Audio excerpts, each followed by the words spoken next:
live in 2 minutes.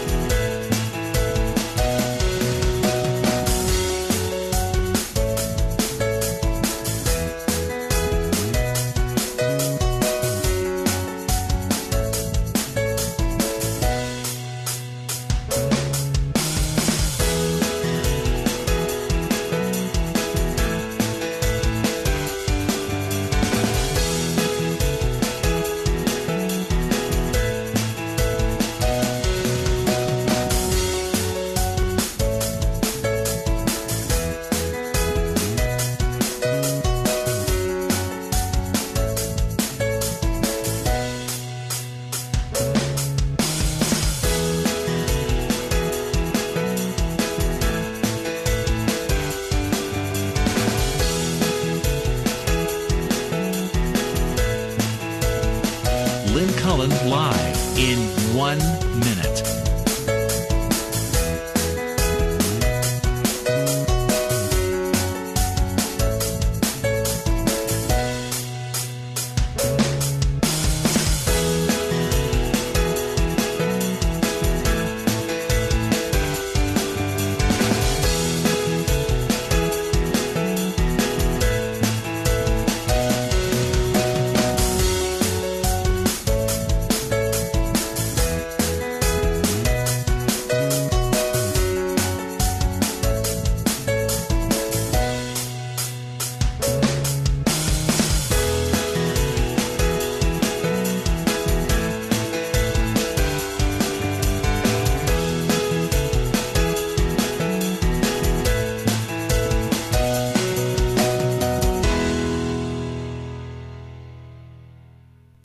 Welcome to Lynn Cullen Live at pghcitypaper.com. Email your questions and comments to Lynn at pghcitypaper.com.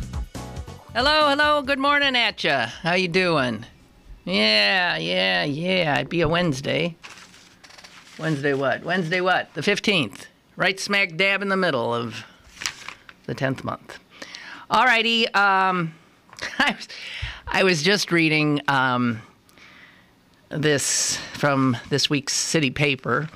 It's not a plug. I was just really reading, and it's about city paper's Alex Zimmerman trying to get in, ask a question to Congressman Keith Rothfuss. Keith Rothfuss, who is the incumbent Republican Tea Partier.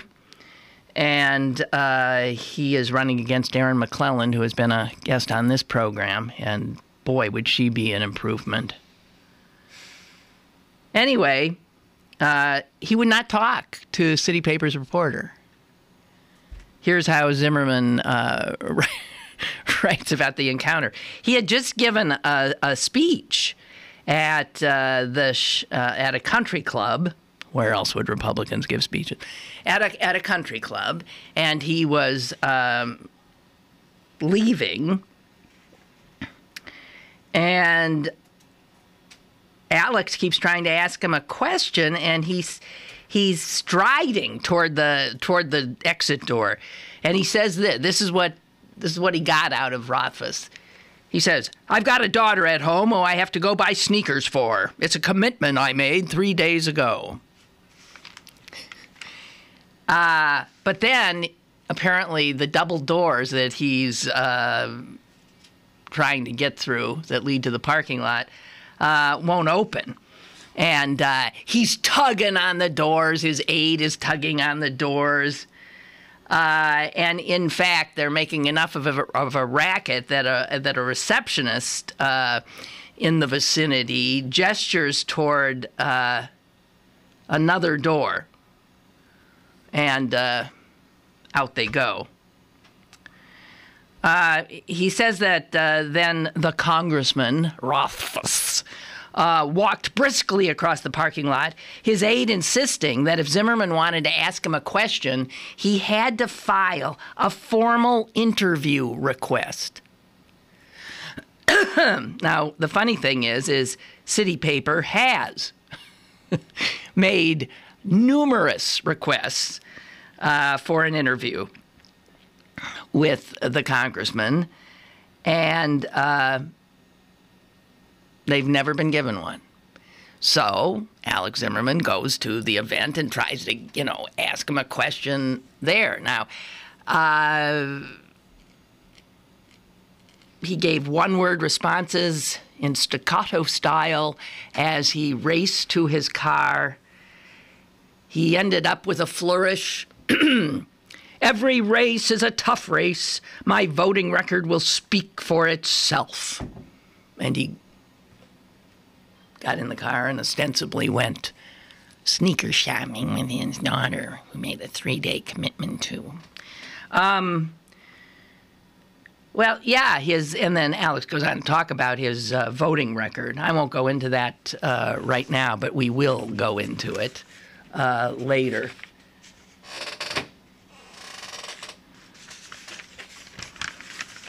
Voted to shut down the government. That led to sequestration, which then, of course, led to lots of starvation of various regulatory agencies and other governmental functions, which we continue to live with. And there you have it. Keith Rothfuss. Actually, this refusal to speak to anybody but friendly audiences and to avoid the press is one of the MOs for incumbent Republican congressmen. They're often almost impossible to find because they have gerrymandered all of these congressional districts so that they really don't generally have to worry about getting reelected, or they don't have to worry anywhere near as much as they should. They don't bother really to campaign. And they figure, and I suppose they're right, that lying low, since they're dealing with a relatively somnolent, that'd be sleepy, electorate, or disengaged or disinterested electorate, that'd be the wise thing to do. No one's paying attention, so why should I, even though I'm running, be out there? No one gives a damn. I just noticed Celine and I are both wearing blue stripes today. It's Blue Stripe Day. I don't know why. She has a accoutrement, a scarf, which she looks definitely a lot trendier than I, but all right. So that's just, I wasn't intending to talk about that, but there it was. So as I was exiting my home, I'm into cop speak today. I don't know why, exiting the vehicle. Nobody just gets out of a car. Why can't somebody just get out? He got out of the car. The actor exited the vehicle. So anyway, as I was exiting my house, and that's not true. It was prior to exiting my house. Anyway, I was listening to a CNN report, which blew my mind. I wish I'd been able to take notes. I came in the middle or the end. I don't know where I came in, but what it was merely the reading of a news release or a complaint from the nurses, a nurses union, representing the nurses at this Texas hospital. Although I find it hard to believe that the nurses at this Texas hospital are unionized. So maybe that's not true. But they had done a lot of interviews with a lot of the nurses and other health professionals there, and they paint a picture of such mind-blowing incompetence that I was slack-jawed and not known for having a great memory. Let me try to share some of what they said. It absolutely makes you feel that the nursing professionals there are still not safe. As you know, a second nurse if not a nurse, a second health professional at the Dallas hospital who did attend to Mr. Duncan has now tested positive for Ebola. So now we got 2.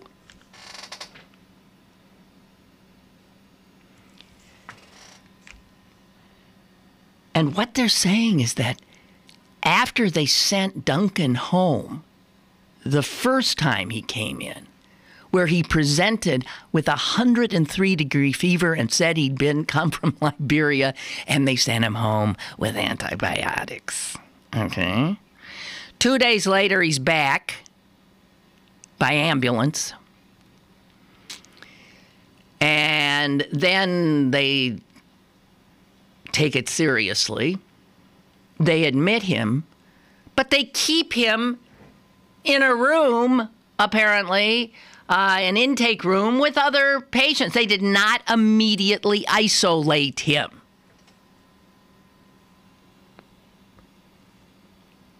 You and I would have immediately isolated him. These are healthcare professionals in a... Also, the nurses who had to attend to him were not given any special protocols. They were not given protective equipment. I mean, they were protected like they'd be protected going, you've seen, like maybe going into an OR. They didn't even have like booties on. They didn't have, apparently you wear more than one glove. Their necks were exposed, even with the things they were given. There were all kinds of ways that a virus could sneak in. They were not secured. Some were just wearing regular, face masks. They were not wearing, when you see those hazmat crews, these nurses did not look like that. They didn't have that kind of protection. And then get this. After the nurses would deal with Mr. Duncan, they were told to just get on with their other regular duties. So they would then attend to other patients.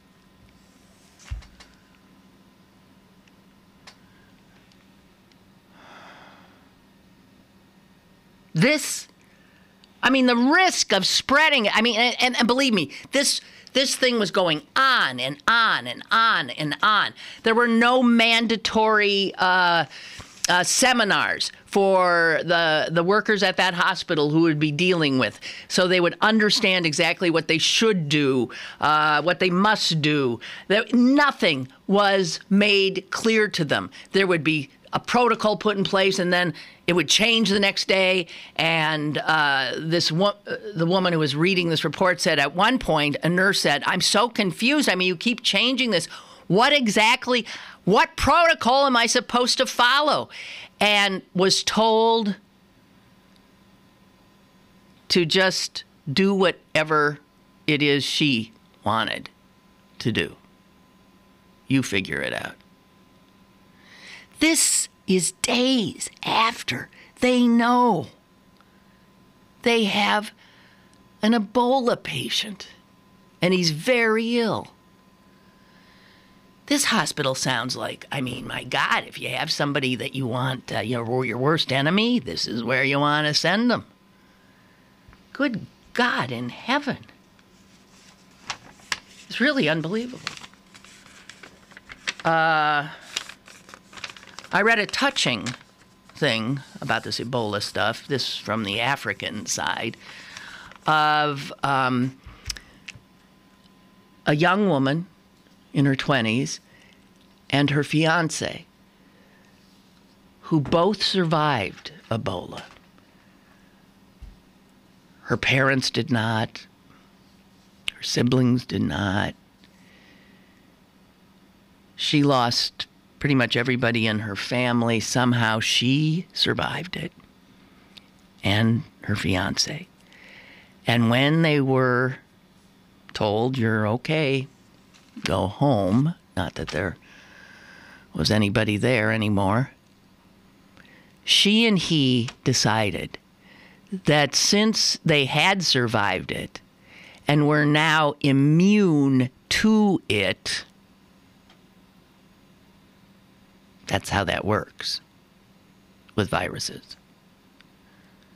They would go back to the hospitals and the treatment centers and tend to other victims. So that's what this young woman and her fiancé do. After getting out of that place of carnage and grief and horror, they've turned around and gone right back in. Because she and he are not fearful, there is still some risk. I mean, if there's a mutation, or somebody was saying that their immune systems are probably still pretty wrung out, that they should be careful. And they do wear some protective gear and gloves and masks, but they're not afraid to hold the babies and the children and to talk to them and to sit with them and to provide a measure of human contact that is denied an Ebola patient. Even here. So, wow.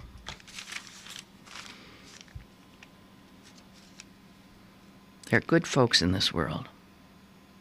Thank God, because they're sure a bunch of jerks. Frank Bruni on this subject says what I've been saying, and I'm sure a lot of other people have saying, and he says, do me a favor. Turn away from the ceaseless media coverage of Ebola in Texas, the interviews with the Dallas nurse's neighbors, the hand-wringing over her dog, the instructions on protective medical gear, and answer this. Have you had your flu shot?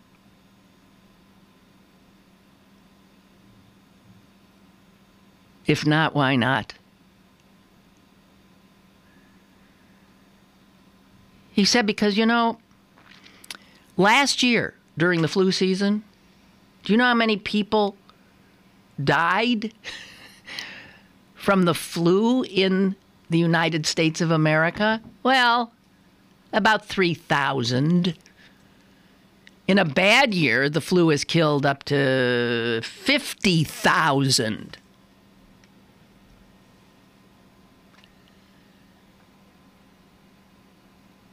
But see, and he points out, these are deaths by a familiar assassin. We don't fixate on the familiar. We fixate on the remote and the seemingly exotic. But we're wrong. And I mean, you can tell people this, I can tell, till you're blue in the face, and it doesn't seem to make any difference at all. Also, up to 5 million Americans are believed to have, for instance, hepatitis C.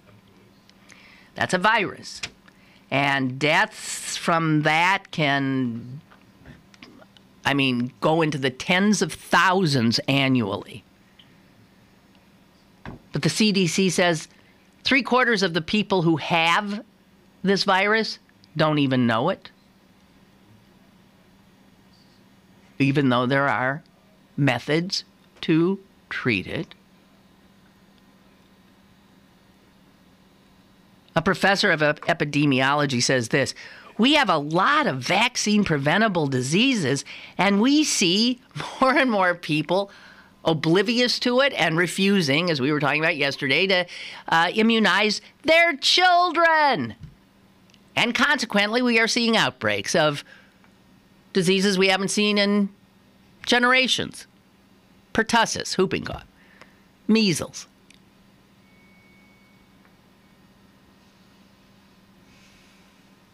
And then he points out the obvious. More than 30,000 Americans die every year because of gunshots. Anyone looking he says, for an epidemic to freak out about. Could start right there. But see, it's the known. It is always the unknown that scares us. That which is known, the car accident, we know getting in a car, still people don't maybe put seatbelts on. Cars are more dangerous, all this stuff. And the fact is, it is true. If you haven't had a flu shot, you're out of your damn mind.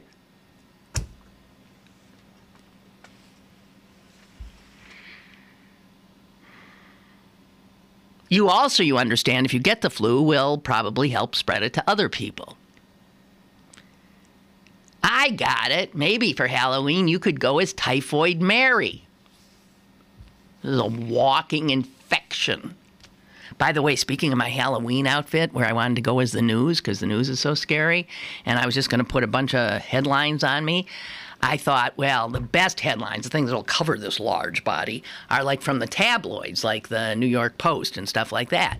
So I went over to the Squirrel Hill newsstand place. They don't have them. They only had the usuals, the New York Times, Post-Gazette. They used to have those other papers. So then I thought, well, I saw them in, like, bookstores. So thank God I didn't bother going, but I called the nearest big bookstore that's still alive. And I said, so do you still carry, like, newspapers from around, the country and maybe even a few from other countries? No, we don't.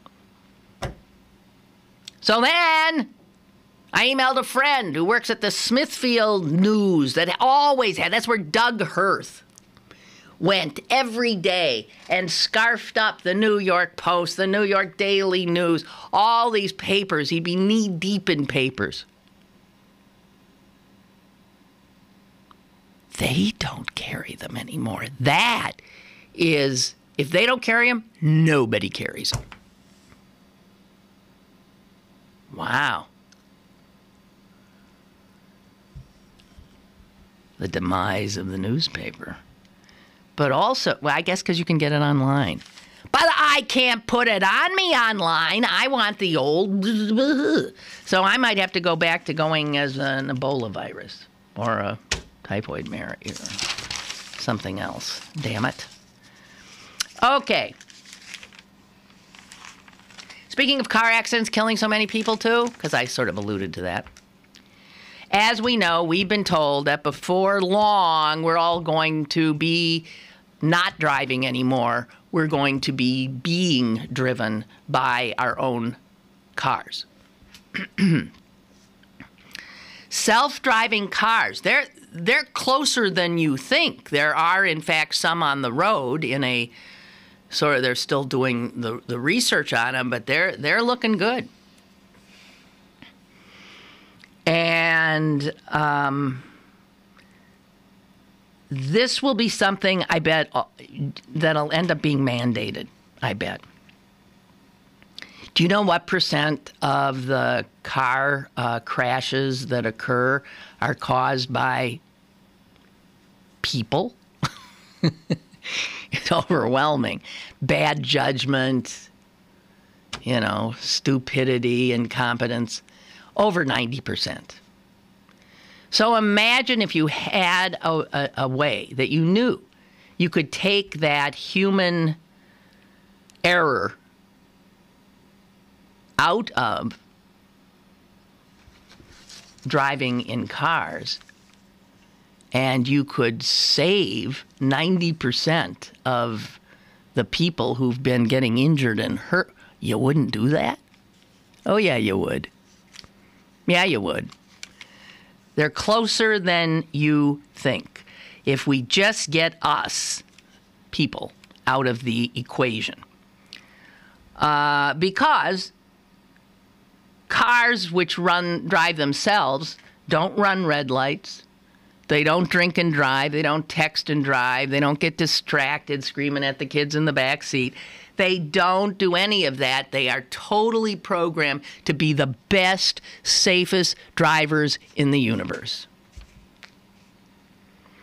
And here's the other thing about it in terms of saving gas and being more fuel efficient.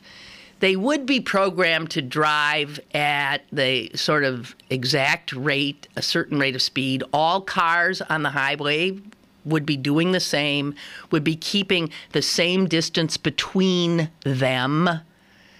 And consequently, you would not have the stuff we have now, which is the jam-ups. Those are human caused, too. So you would have this slower, probably, steadier traffic, eliminating most of the jams, improving fuel efficiency, lowering accidents, lowering emissions. And here's the other thing, giving the former driver, who is now the passenger in her own vehicle, giving her time. Once we relax about it, once we see that the cars are actually better drivers than we ever were, you'll sit back in this car and you'll do whatever you need to do. I don't know. You'll text. You'll drink. You'll talk. You'll sleep. You'll put on makeup. You'll read a book. Right? So we would get our time back, and all these are all pluses. Actually, Nissan, the car maker, is really going gung-ho on this. They want to be the first out of the gate. And they intend to have their car developed, at least a car developed, for personal use by, I guess, the first adopters by the end of the decade. So when I say it's close, that gets there. They're 5, 6 years.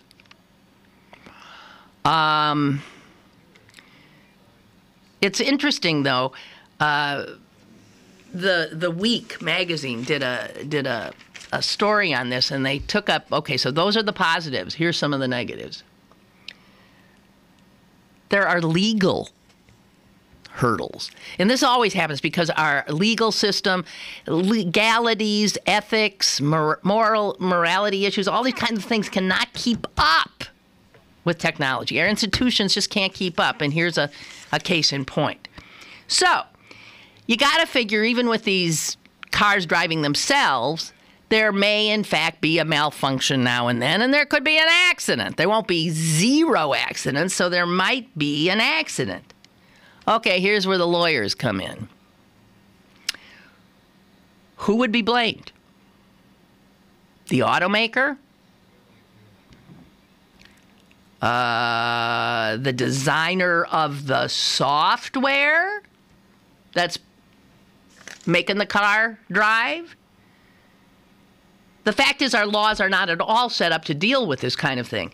So if laws are rewritten to place blame on, let's say, those automakers and the software makers, then why would an automaker or a software maker venture in to this territory if they would bear such huge legal culpability?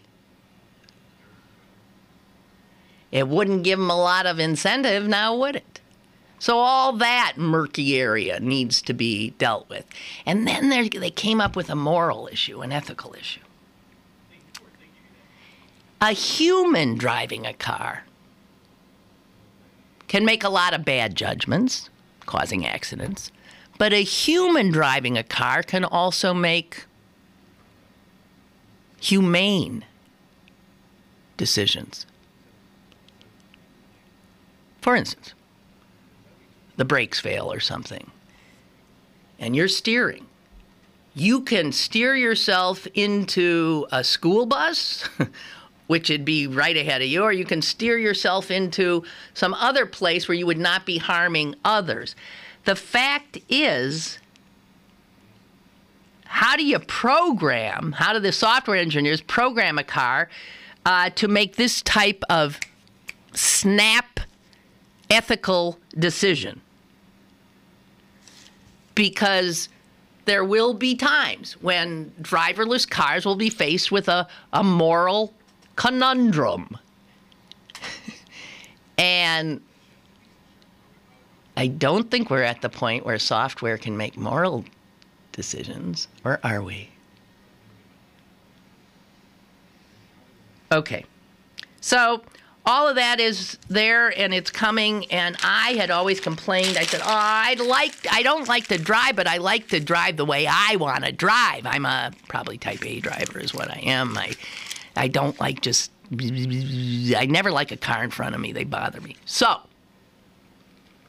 I said, I don't want to be driven. I'm not a good passenger. I don't want to do that. I don't want to lose that control. And they do think that the human factor of getting us to actually buy these things is a big hurdle too, and that's for the marketers to deal with. But thinking more and more about it, I think ultimately it's good, and I will welcome the driverless car. It'll take away from, no one's going to have to learn how to parallel park anymore. Woo! That rite of passage, getting your driver's license, I guess you don't need one. I wonder how that'll work. Maybe you still have to have the ability to drive if you're in the vehicle, I suppose. I don't know. But anyway, that's sort of exciting stuff, don't you think? Getting to our emails. Ed writes, oh, right, Ed. I heard that. That's right. He's talking about that report I heard on CNN about all the things his hospital does.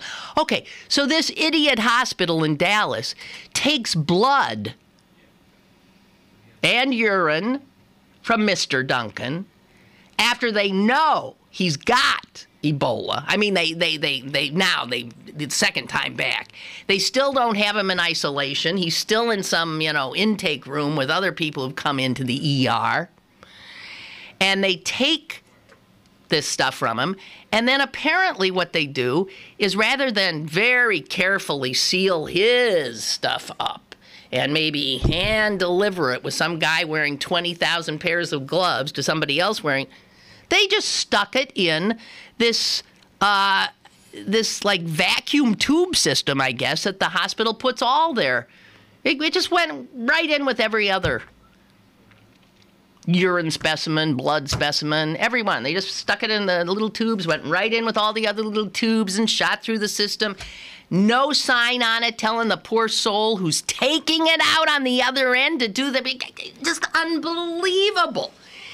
It is unbelievable that more people in this hospital have not come down with this. Really? Jeez. Yeah, I'll tell you, the American healthcare system, especially when it operates out of Texas, now there'd be a place you'd want to be. Jesus. All right, here's another Lynn. Did you see that Mr. Sciafe, that'd be Richard Mellon, his estate has made a $100 million payment to us, the citizens of Pennsylvania, through the Pennsylvania estate tax.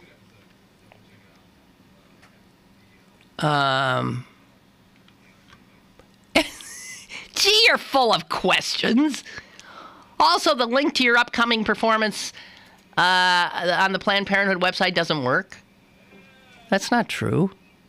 Well, I don't know about it works because I've went on and filled stuff out. And P.S., why is it so dark in the studio? We were thinking it was too light in the studio. We got a caller? Jeez, you guys. Hello? Hi, Lynn. It's Roger. How are you doing today? I'm doing fine, Roger. Yeah. Hey, a couple of things. This whole Ebola thing, especially at the Texas hospital, doesn't it just sort of confirm what we've kind of always known? You go to the hospital to get sick. You may have an injury or whatever, but you always come out with an infection. So there's always been, or maybe the past 20 or 30 years, always been a lack of sterileness. I don't know what the word is, but you're always getting infections. And now this is just sort of like this Ebola thing is like they're what do you want to call it? They're like on steroids now with how bad it is. This just shows you, and they got to get their act together. Yeah. I have to tell you, there's a hospital in my hometown of Green Bay that I have been in a few times, and the people there is hand washing every 2 seconds. They do not. There's signs all over the place. I have been, last time I was in the hospital at Presby and then Montefiore, I didn't see any of that kind of thing. I don't know. I mean, I can't tell you how many nurses or doctors walked into my room. They didn't wash their hands in front of me. They didn't, even put a, alcohol, dispenser thing on. They just, and this is, hospitals are, they're a place you don't want to be. I mean, when I give blood, whether it's Central Blood Bank or Red Cross, I mean, they're always swabbing and this and that, and it's like there ain't no way I'm going to get an infection while I'm there. And I just I would think hospitals would be on top of it so much, unless they're so every day they're become insensitive to it, and just I don't know, they're understaffed and they're always hurrying and rushing, and I don't know. But the related to this, I was thinking about what you're talking about, flu shots. I think I don't agree with you there. I'm not getting the flu shot. Why? Because, well, first of all, they're not as effective as people think they are. I think if it's just like people who just wash their hands. We just talked about hospitals with antibacterial soap, and they're loading up on antibodies, and they're eating meat loaded with antibiotics. I think we're basically destroying our immune system, and I think it's like one of those things. If it doesn't kill you, it makes you stronger. Mm-hmm. There's much more effective ways to stay healthy, and it's in taking vitamins, having a healthy diet, exercise, and usually the people who are dying because of pneumonia are usually the frail, the elderly, or maybe it's these kids. It could be kids who have been on antibiotics since they were born in the 80s, and that's I just think that we're in many ways destroying our immune system. Yeah. Destroying our immune system. Yeah. However, if you're somebody like me who takes public transportation and sits on the bus and then gets up and holds, hand straps and sits there, I can't, I don't know, short of becoming some kind of obsessive compulsive person who's carrying that alcohol stuff around and wiping my hands every 2 minutes. I'm always touching my face, always touching my eyes. I don't know. Why do all? I don't know. I would argue that you may be, maybe one of the healthiest people around because of that. Yeah, that's my argument. I mean, these parents who have their kids wash their hands and put my I just disgusted by it, and you wonder why we have all these allergies and all these I think we've done it to ourselves in many different forms, not just antibacterial soap, but it's the antibiotics that we consume, it's the meat we eat that's been pumped full of all sorts of crap. I mean, of course we're our own worst enemy, and I just think that putting another drug in my system, I just no. And finally, I like having control when I drive. Me too. To the point where But stop and think about this, manual right? transmission. I don't want automatic transmission. Okay, but think about this, Roger. Here's the other good thing about it. As you get old and you're not as good a driver, and, we often, elderly people, we think, good God, they shouldn't be driving, and their kids take the keys from them and that kind of stuff. That would mean that an elderly person would not have to lose their independence, right? They could be driven in their own car, just like they used to be. That's sort of nice, too. I get that, but I just hope nobody ever mandates one All day right. that. Okay. All right. Thank you. Take care. Bye. Bye. Thanks, Celine. Yeah, I put it up here too. I guess what surprised me about Scaife's $100 million in inheritance taxes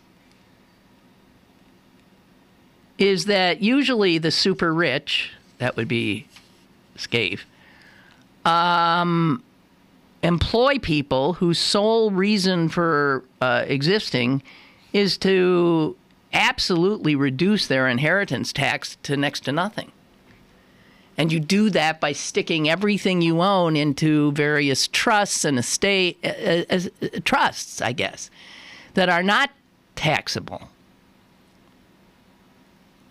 Now, I'm sort of surprised he couldn't have sheltered more. That's what I'm saying. And it says this is only the first payment of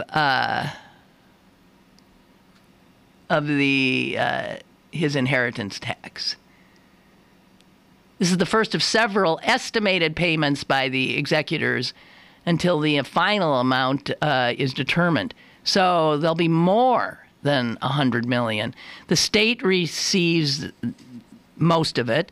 However, Westmoreland County, where he resided, will get $500,000. Well, goody for them.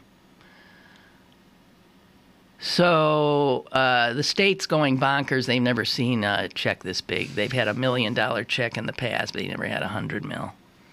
Well, at least some of his money went there. That's good. That's good. And I know, but I am a little just surprised because I think usually the super rich figure out ways not to pay.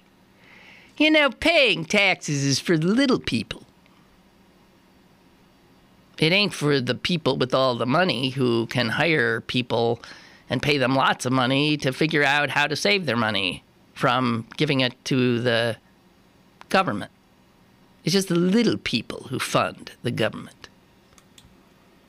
Ed writes about self-driving. Do you think that eventually a car will be more like a living room or an office? Yes, I do.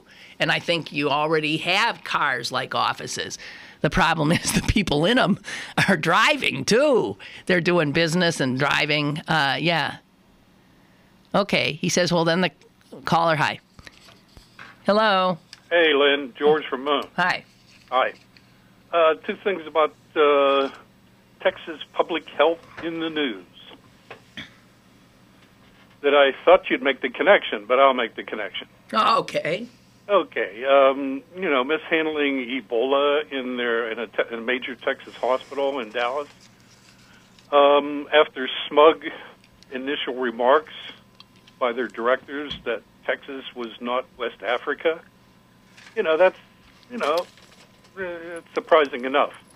But at the same time in the news from Texas concerning public health, yeah, is that they've been fighting to close down the last of 12 abortion clinics. Right. In the state by rigging the requirements for facility. Right. I mean, these are the freedom lovers in Texas that doesn't believe the government should, control things. George, are you aware that the Pennsylvania legislature did the exact same thing? Yes. Yeah. And we have lost a ton of our clinics so that if you're a woman living in that great, vast central northern part of the state and you need an abortion, lots of luck, baby. Yeah. There are parallels between Pennsylvania and No, Texas. This kind of ways of restricting or making abortion almost impossible to get is what these Republican legislatures are doing all over the country. And since they control half the states. Right. But, back to Texas, I just found it remarkable the contraposition that Texas public health authorities are so pressuring these clinics to close down with these artificial requirements. Yeah. I mean, it's going to go to the Supreme Court because there's been stays and there's been appeals. And right now, it looks like it's going to go to the Supreme Court. Well, the Supreme Court, as I'm sure you know, did order Texas just yesterday to stop enforcing some of these restrictions, which will allow some of these clinics to reopen right now. Right. But they expect the appeal on that right away to go to the Supreme Court then. So, and what happened, there's an appeal, but a federal judge who had said that initially that this law is ludicrous, had said that this is so unconstitutional because it significantly reduces access to a legal medical procedure, abortion, without making that procedure any safer for the woman having it. So it has nothing to do with public health, right? It has to do with making abortion on it. In the general field that Texas public health is in the news, yeah. Here they are spending all this money and time to stop a legal procedure, okay, while mishandling a regular procedure of containment of a bad virus. Right. And especially with the smugness. And that's what I think that's where the culture is, that you've got smugness on the one side that says we're not West Africa, and you've got the mostly religiously propelled attitude that we don't do abortions here because it's against God's law.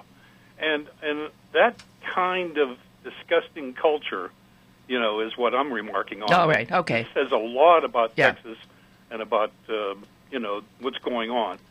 They should just be able to handle a bad virus and shut up and get on with it and let the legal medical procedures, that are legal for women, go forward.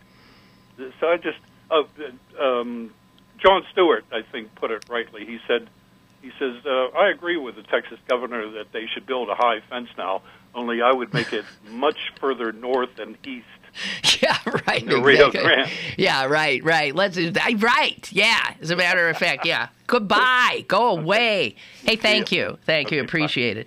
By the way, the Supreme Court blocking that Texas law until is surprising to me.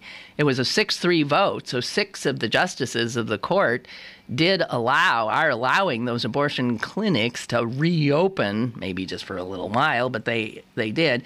The 3 who, of course, would support every unconstitutional law to restrict abortion that came before them are Scalia, Thomas, and Alito.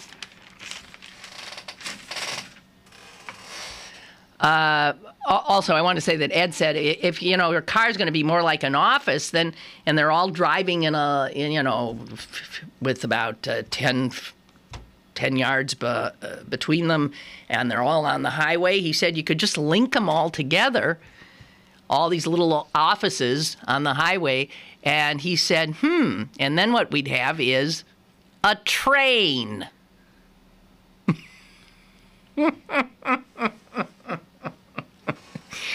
Oh, Ed. Yeah, that'd be it. William says, the Lincoln Lawyer, which starred Matthew McConaughey,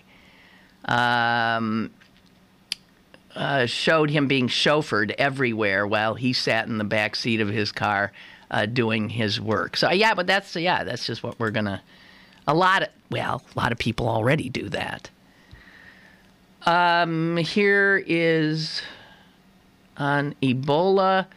Your last caller is thinking almost what I'm thinking. Not only are other patients constantly at risk, but it goes to show that hospital staff is probably contaminated frequently without even being aware of it. The current protocols simply aren't enough. Hits close to home since my young adult children are all going into health care. Don't touch anything, Lynn, it says. No bus straps ever. Well, what am I supposed to do? Fall down?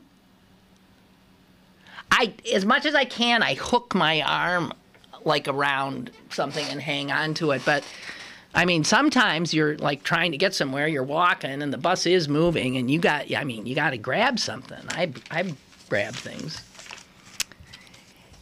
I live dangerously. I take the bus, and I hold the strap. I'm a much incredibly courageous woman. I don't know if you know that.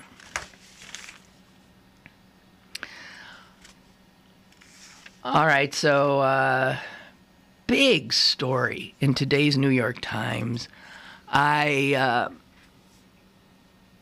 It's literally, I think it was 6 pages. 6 whole pages. Kept turning and turning and turning, and your reduced Pittsburgh Post-Gazette did cover this much of it. They did reprint that much, but I'm telling you, that's 1/6 of the story. And it's a fascinating story, a troubling story, and I'm sure we'll hear more and more about it, but it has to do with Iraq, and it has to do with chemical weapons. And it says that for years, American and Iraqi troops kept encountering or were wounded by chemical weapons that they came across buried somewhere. So this immediately makes you think, whoa! So you mean Cheney and Bush were right? These guys did have? No, turns out that's not what it means. The fact is that we went to war in Iraq because we said that Saddam Hussein had a chemical weapons program and an active weapon of mass destruction program, and it had to be stopped. And what we found when we went, I mean, you know, the UN went in, they couldn't find anything. We went in, we couldn't find anything, remember? However, it turns out that in the 80s and 90s, Saddam was stockpiling tons of chemical weapons, mustard gas, sarin. And these were in, you know, like artillery shells, so they were going to be launched and then sicken and kill tons of people. But here's the interesting thing. This old stuff, which is now unusable but still plenty dangerous, that our troops came in contact with, and this was hushed up constantly. We suppressed all knowledge of these finds for a lot of reasons, including, here's the goodie, that our government did not want to acknowledge, of course, that it had been wrong, but also that this stuff, some of it, seems to have been designed in the United States.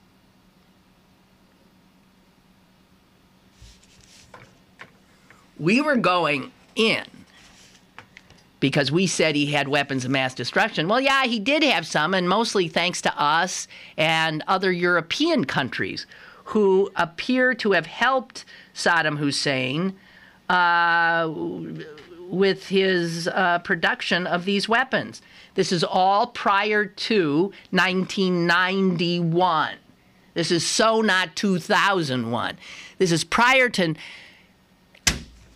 There's no way the U.S. was going to say, hey, look, we found these weapons. None of it's going to say made in the USA under it. Anyway, these are not the ones that Bush Cheney said we were looking for. These are the ones Bush Cheney didn't want anybody to talk about. As a matter of fact, neither does Obama. Nobody wants anybody to talk about this.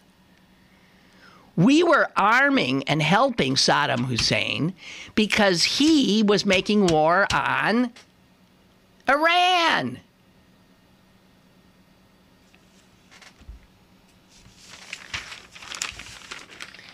You got to read this story. It's beyond belief. it's unconscionable what we did regarding our soldiers who were harmed by this. Pretty much nothing.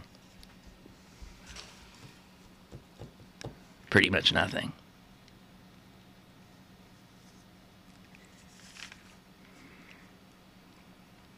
Analysis of the warheads that they have found, all manufactured before 1991, all of them are now rusty, corroded, filthy. Anyway, it reaffirmed that the government, ours, did not find what it had been looking for at the war's outset. And also that it failed to prepare our troops and medical corps for the harm that these aging and now unviable weapons in terms of weaponry would do to our troops. And I have to tell you, they do know where all this rusted, corroded crap is. And they know that Germany, construction firms from Germany had helped create this huge manufacturing complex to create chemical weapons. But it was going to kill Iranians. That's okay. That's okay.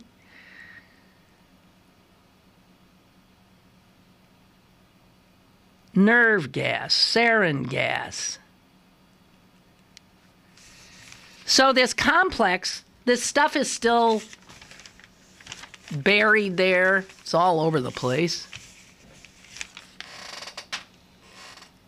And guess who has control right now of that production area that the Germans had so nicely built for Saddam Hussein and back there in the 80s?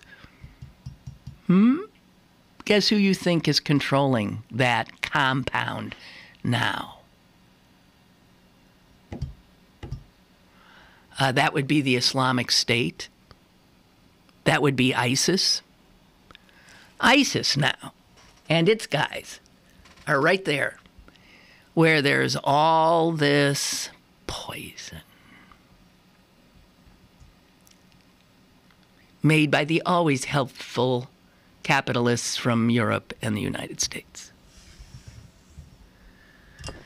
Story's worth reading. It's unsettling. It's maddening. I'm not even going to get into what they did to some of our guys that happened upon it, who were not adequately treated and are still not being adequately treated, and some of them are still suffering the results. Unbelievable. Okay. So,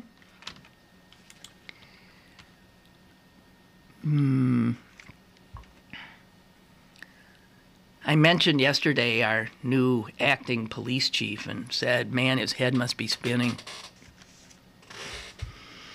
with all of these murders. And in fact, he and the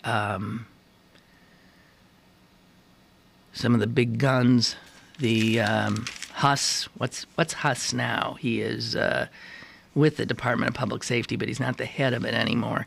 Anyway, these guys all went and tried to talk to the people in Hazelwood last night.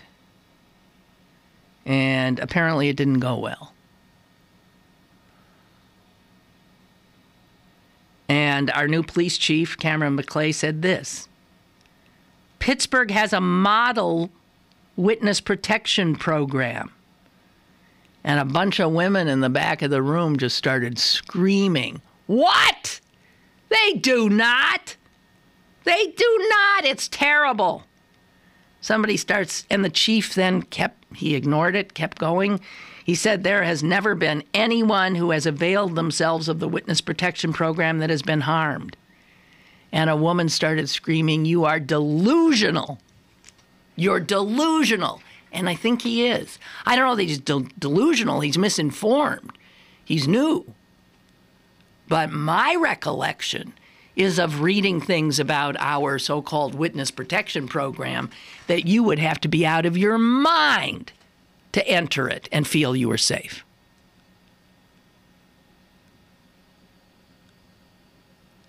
Now, Cameron McClay, our new police chief, might have been told by somebody that we got the greatest witness protection program. But see, last night he heard from people who maybe know people. As a matter of fact, one of the women there said this.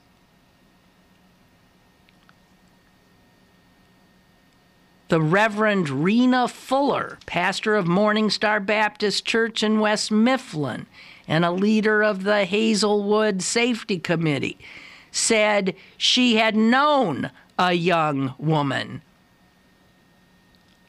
who had testified in a criminal case. And the next night, she was dead. Now, my guess is maybe that woman was not technically in the witness protection program. I don't know.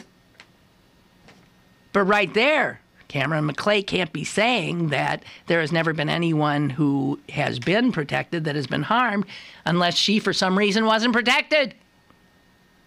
But boy, is he getting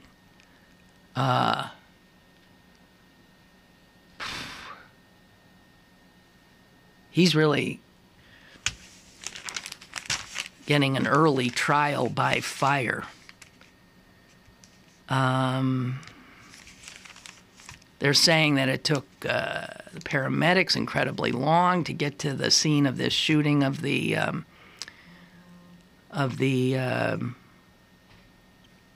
I want to say garbage collector, but that's not what they call them anymore. So I was trying to look for the politically correct term, sanitation employee. I don't know. And there's just a feeling among the African-American community here that calls for help, be it for medical help or for police help, don't yield much. Or they yield sort of surly, if not aggressive, if not threatening, if not lackadaisical, who gives a damn, it's just you people kind of response. Stay tuned for more on that front because really there's something going on in the African community here, African American community here, and it's resulting in a lot of people getting killed. Have you noticed? And the police don't seem to have a clue, and I guess the community doesn't have any, we know this, has no faith in the police, and so they're unwilling to come forward at risk, great risk to themselves. And you ask yourself if you'd be willing to come forward if you knew that people who did died. Oh, all right, enough. That's it. The tomorrow show, Tom Sokolowski will be here, and I suppose it'll be another edition of the Bickersons. I don't know. Have a great day. Bye.